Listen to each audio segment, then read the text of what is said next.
Ah, je ferais bien une petite séance de bronzage là, tiens. Ah oui, c'est vrai, je suis en train de faire une vidéo, désolé. Salut les amis, alors bienvenue pour cette nouvelle vidéo. Aujourd'hui, on va s'amuser à fabriquer un carré potager sans entretien. Vous allez voir, c'est pas trop compliqué, ça ne demande pas trop de moyens et surtout, on va avoir des bons légumes pour cette année. Alors, je te laisse découvrir ça tout de suite.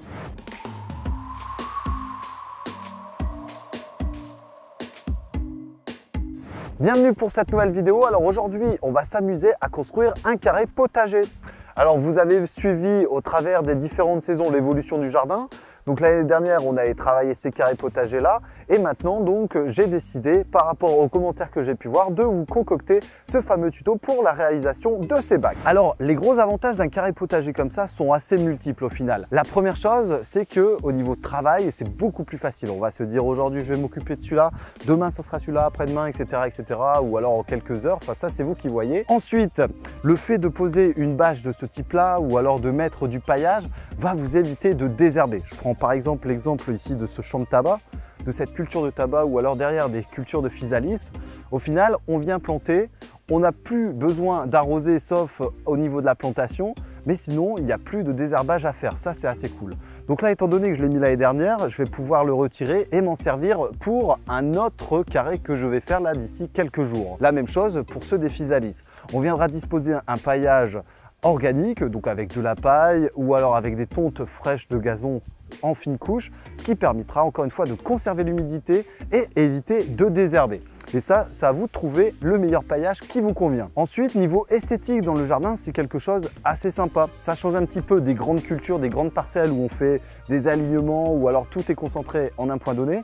Ici, le fait de faire des carrés de ce type-là permet de diversifier premièrement les récoltes, permet également de diversifier les végétaux et aussi de permettre de faciliter les rotations des cultures. Également, le fait de disposer un paillage, alors soit organique, soit plastifié comme celui-ci ou alors d'autres, ça sera à vous de voir, on peut également minéral, va permettre d'optimiser la récolte des fruits. Les fruits vont mieux se développer, la chaleur va se concentrer également et vous allez avoir une diminution au niveau des maladies sur la récupération de vos fruits. Ça, c'est également à vous de tester. Alors au niveau matériel, on va avoir besoin de différents matériaux. La première chose ici, c'est des planches de coffrage que j'ai récupérées avec une certaine épaisseur. Donc un petit conseil, partez minimum sur du 15 ou du 18 mm. Ici, c'est du 22, ça fera largement l'affaire au niveau de la durée dans le temps. Ensuite, pour le petit outillage, on va avoir besoin idéalement de deux visseuses, une avec un embout PZ2 pour la visserie et l'autre pour le fourré qui nous permettra d'éviter de fendre ici ce bois.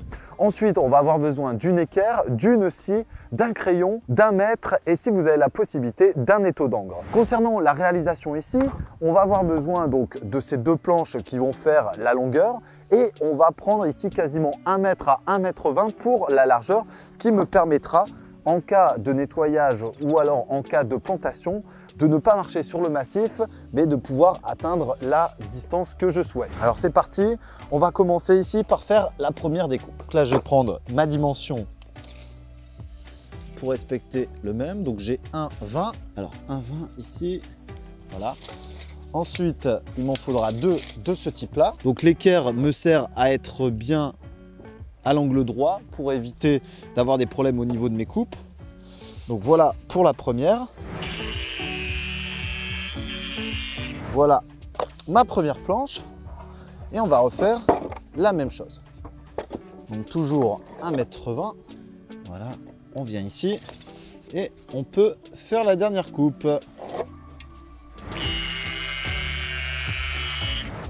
Voilà. Donc cette partie-là, on va s'en servir pour faire différentes autres constructions. Je vous conseille de découvrir la playlist des nichoirs. Vous allez pouvoir construire tout et n'importe quoi avec des petites planches de ce type-là. Donc là, la première viendrait à peu près ici et la deuxième forcément dans le fond. On va commencer à placer. Alors concernant les bacs ici que je vous prépare, vous allez pouvoir les disposer un peu n'importe où et même les mettre n'importe où et n'importe quand au travers du jardin parce qu'ils ne sont pas ancrés dans le sol. Ensuite, concernant ici le gazon qui est en place, ce n'est pas un problème parce qu'on va proposer pour cette année un paillage qui va permettre de lutter contre ça et donc d'éviter les adventices pendant toute cette année, un peu comme sur les bacs ici. Et ensuite, on pourra enlever son paillage afin de laisser la terre à même et de proposer un paillage organique pour la suite. Maintenant, on va prendre l'étau d'angle et on va commencer par monter la structure. Alors ici, concernant l'angle, au choix, soit vous mettez la planche sur la longueur à l'intérieur ou alors à l'extérieur, ça c'est à vous de voir. Personnellement, je préfère de ce côté-là et on va y fixer son étau. Donc ça c'est assez pratique, surtout quand vous travaillez seul et ça vous permet de travailler à l'équerre très facilement. Voilà. Donc là, premier angle réalisé, je vais aller chercher mes vis et on va pouvoir continuer les futures étapes. Voilà, j'ai les vis, c'est parti. Donc là, on va faire un pré-trou avec un plus gros forêt, ce qui évitera de fondre le bois. Ok. Et ensuite, on y met nos vis. Donc là, je suis parti sur 3 vis, sachant que par la suite, je vous ferai le même procédé, mais avec des tenons mortaises, qui évitera justement la mise en place de vis et ça tiendra tout seul.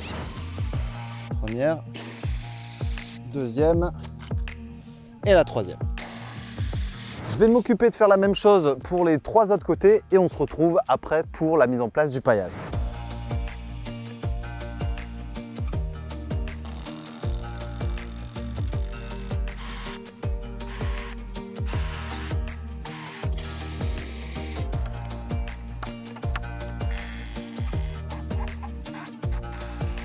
Opération terminée.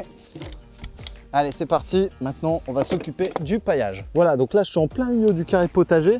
Donc là, ce que je vais faire, je vous parlais de paillage. Donc, je récupère tous des chutes comme ça, de vieux paillage plastique. Et je viens le disposer aux 4 coins. Donc là, on va le dérouler. Et ces vieux paillages vont me permettre d'éviter de désherber pendant une année. C'est pas ce qu'il y a de plus joli. Cependant, ça fonctionne très très bien.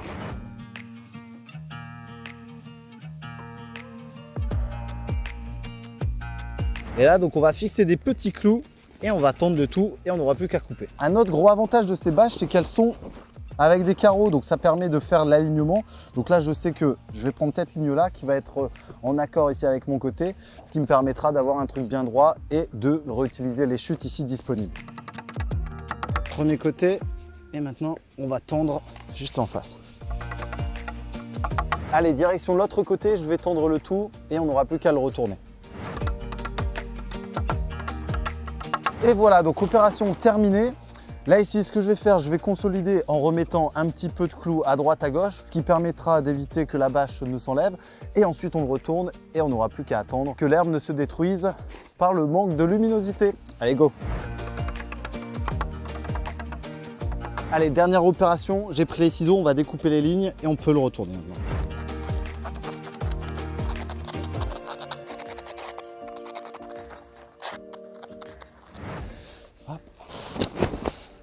Voilà, on va bien placer la bâche, ça évitera d'avoir des problèmes par la suite. Alors ça y est, j'en ai terminé ici avec mon premier bac. Il m'en reste environ une dizaine à faire pour tout le jardin. Donc ce que je vous propose, ça va être à vous d'essayer. Et enfin, on se retrouve par la suite pour voir les différentes plantations qui vont arriver au cours de cette année de jardinage. N'hésitez pas à découvrir les autres vidéos, notamment sur les semis, les plantations. Tout ça, ça se passe sur la chaîne The Prof d'Ortie. Vous allez voir également, il y a de l'apiculture et du bricolage. Alors abonnez-vous là et on découvre d'autres vidéos ici et ici. Salut tout le monde, à vous de jouer!